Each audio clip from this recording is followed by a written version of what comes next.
They say the world's built on rules. That if you follow the lines, check the boxes, wait your turn, things will work out. But sometimes, rules become a shield for indifference. And on that Thursday morning at Millstone Bank, I watched that indifference push an old woman to the edge. I hadn't planned on becoming part of anything. I just came to pay my rent.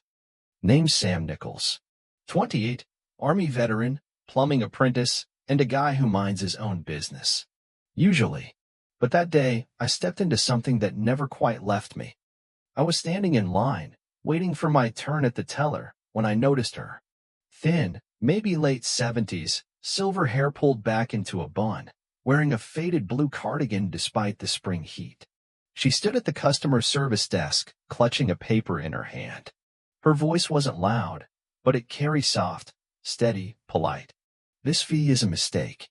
My husband's pension account has been exempt for over a decade. The bank rep didn't even look up. Young woman, maybe early 30s, name tag said Kristen. She sighed like the old lady was asking her to rebuild the financial system from scratch. I've told you twice, ma'am. The system shows no error. If you think there's a mistake, take it up with the VA. But the letter, the old woman, tried again. Kristen cut her off. I can't do anything. Next. That should have been it. Just another quiet injustice in a world full of them. But then the guy behind me, a smug-looking tech bro with wireless earbuds and a too-tight shirt, chuckled loud enough for the whole lobby to hear. Nobody has time for a poor old lady. Some people just love to hear themselves talk. And that was when I felt it. That familiar tightness in my chest. The one I used to get watching my mom cry after another phone call with the VA. My dad died in Kandahar when I was 10. I grew up watching how quickly a grateful country forgets the families it leaves behind. I didn't think. I stepped out of line and walked up beside her. Kristen blinked at me like I was a glitch in her software. Sir, please return to the line.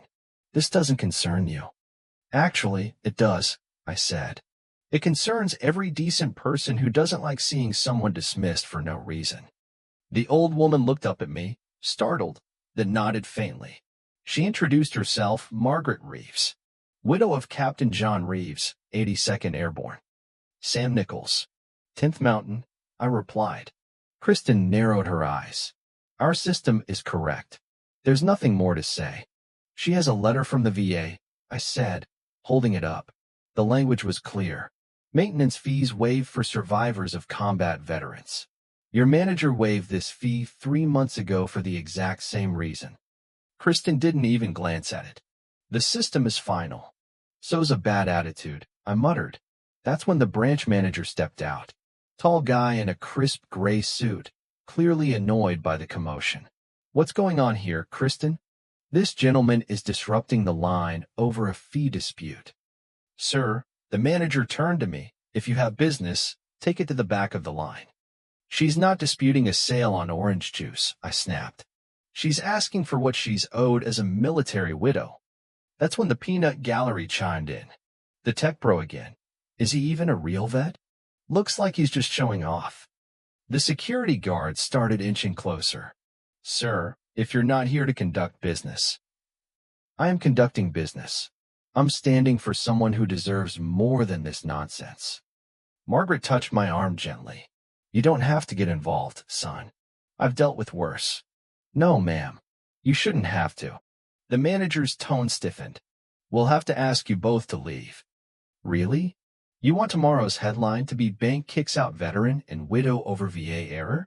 That the look you're going for today? I thought he might double down. Instead, he froze. Everyone did. Because just then, the glass doors swung open. A man walked in wearing a full dress uniform. Tall, silver-haired, polished boots. 4 stars on each shoulder. Behind him 3 officers in formal military attire. I snapped to attention before my brain even registered why. The general's eyes scanned the room, then landed on Margaret. Mrs. Reeves, he said warmly. Sorry we're late. Traffic. General Maddox, she whispered, stunned. He walked over, embraced her gently. You ready for your ceremony? Ceremony. Maddox turned to the manager. Is there a problem here? The man sputtered. No, General. Just a small misunderstanding. We were just good, the general said curtly, then turned to me. And you are? Sam Nichols, sir. Former Army specialist. He shook my hand firmly. Thank you for standing with Mrs. Reeves. And then the general addressed the room clear, commanding. Let me be very clear. Margaret Reeves is not just a widow. She's a living piece of military history. For 35 years, she supported soldiers behind the scenes building counseling programs, housing networks, writing the policy that helps today's soldiers transition home. Her husband died saving 6 of his men. She didn't stop serving when he passed. He pulled out a folder and handed it to the stunned manager. Here's the Secretary of Defense's letter confirming her account's exemption. And now, we're going to the dedication of the Reeves Veterans Resource Center. The entire state delegation is waiting, but I will leave one officer here to begin a review of how you treat veterans' accounts. Kristen looked like she wanted to disappear. Margaret smiled softly at me. See? Sometimes just not being alone is enough. General Maddox turned back to me. Would you join us? I'd be honored, sir. As we walked out, the general past the tech bro didn't even look at him when he said, sometimes the biggest battles are fought in places with fluorescent lights and bad coffee. And you know what? That stuck with me. Because a week later, Margaret called me, just to check in.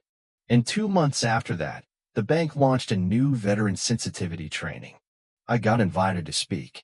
Krista came up after and said she hadn't realized how numb she'd become. Said she wanted to do better. General Maddox offered me a civilian liaison role. Said, you understand both sides. And more importantly, you act. So now, I work with vets transitioning back, helping them get what they earned. And sometimes, Margaret stops by with cookies and that same quiet steel in her smile. I've got a plaque on my desk. Gift from her. It says, sometimes standing still means standing tallest. I guess what I'm saying is next time you see someone being pushed aside, don't just stare at the floor. Don't look at your phone. You don't have to make a speech. Just stand beside them. And if you've ever been that person or needed that person, leave a comment. Tell me what it meant. Let's remind the world that respect isn't a policy. It's a choice. Subscribe if you believe one person's courage can still change something. Thanks for listening. And thank you, Mrs. Reeves. Wherever you're watching from, your courage lit the spark. The rest of us are just keeping it going. Thank you for taking the time to listen to today's story on Store of Good Stories. If this story touched your heart or made you think, don't forget to hit like and share the video to spread this positive message to more people. And if this is your first time here, make sure to subscribe and turn on the notification bell so you won't miss any of the meaningful stories we share every week. Your support is the biggest motivation for Store of Good Stories to keep bringing heartfelt and valuable stories to you. See you in the next video.